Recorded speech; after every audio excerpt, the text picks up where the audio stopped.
من احلى الاطباق سواء في رمضان او في غير رمضان، بلح الشام. النهارده هنعمله بخطوات وبمقادير ناجحه جدا جدا جدا. زي ما انتم شايفين المنظر قد ايه هو شهي وتحفه، قوام مظبوط مقرمش. تابعي الوصفة كاملة للآخر علشان يطلع معاكي بالنجاح والجمال والحلاوة دي. هرفع حاجة على النار، هحط فيها كوباية من المية بالكوب المعياري، ربع زيت برضو بالكوب المعياري، ونص معلقة من السكر. اقلب السكر في المية كده. اول ما المية تبدأ تغلي كده هنزل بكوبين من الدقيق بالمعياريين. احنا هنشتغل النهاردة بالكوباية المعيارية. اهدي النار في المرحلة دي، مهمة قوي هدي النار. اشتغل بقى بالسباتيولا. انا عايزة يتكون عندي عجين متجانس وفي نفس الوقت ياخد خطوة التسوية على النار.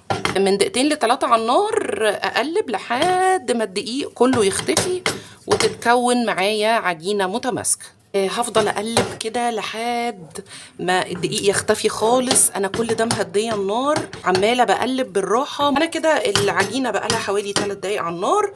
هطفي عليها وهنقلها من الصينيه دي علشان انا مش عايزاها بقى تستوي اكتر من كده. عندي 3 بيضات، معلقه كبيره من الخل ومعلقه كبيره من الفانيليا دي خام، فانا مش هحط معلقه كبيره، انا هحط نص معلقه تقريبا. هرب البيض ده كويس وهستنى العجينه بتاعتي اللي انا عملتها تبرد خالص. العجينه بردت خلاص خالص اهي. نبدا بقى نحط عليها واعجني بايدك. انا عندي هنا ال3 بيضات اللي حطيت عليهم الفانيليا ومعلقه الخل. ننزل بالتدريج كده. هتلاقيها الاول بدات تقطع معاكي كده، كل ما تختفي معايا كميه ابدا احط الكميه الايه التانيه. اهم حاجه اعجني كويس علشان النتيجه تطلع معاكي مرضيه. عجنتها، هي بتبقى عجينه ملزقه بس ملمومه اهي تمام، بس هتلزق في ايدك جامد جدا. البله بتاعت الحلواني دي هي دي بتاعت بلح الشام، اللي هي مدوره واسعه ومشرشره من كل اتجاهات. هبدا احط العجينه في الكيس. من الخطوات المهمه جدا جدا جدا نجاح بلح الشام ان الزيت عندي يكون بارد. الطاسه اهي حاطه فيها زيت نظيف بارد، ما حطيتوش على النار لسه خالص. جنبي مقص علشان اقص بيه الوحدات. كل ما احمر قلايه من البلح الشام اسيب الزيت يبرد وارجع اقلي تاني. هتشتغلي في زيت بارد نهائي. ده من اهم اسرار نجاح بلح الشام.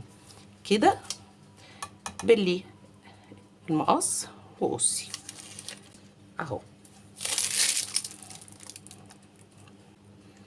املي الطاسه وما تقلبيش بلح الشام خالص وهو على النار لحد ما تلاقيه بدأ ياخد لون.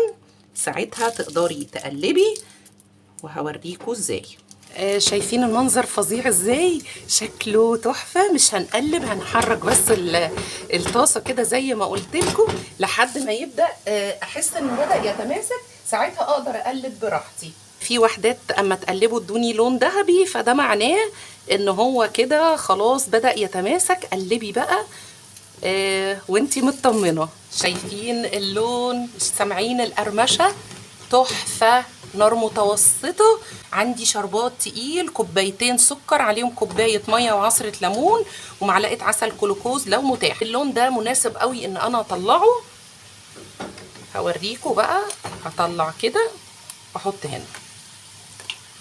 حمرنا بلح الشام ونزلناه في الشربات وطلع بالجمال والحلاوه دي. تحفه تحفه تحفه. مش قادره اوصف لكم قد ايه مقرمش. خطير مقرمش، سكره مظبوط، عجينه ناجحه جدا جدا. شايفين مفرغه من جوه ازاي؟ خطير. اتمنى الوصفه تكون سهله عليكم، يكون الفيديو عجبكم. لو الفيديو عجبكم اعملوا شير ولايك وتابعوني على قناه اليوتيوب وصفحه الفيسبوك للشيف شيماء ممدوح. واشوفكم في وصفه جديده قريب ان شاء الله.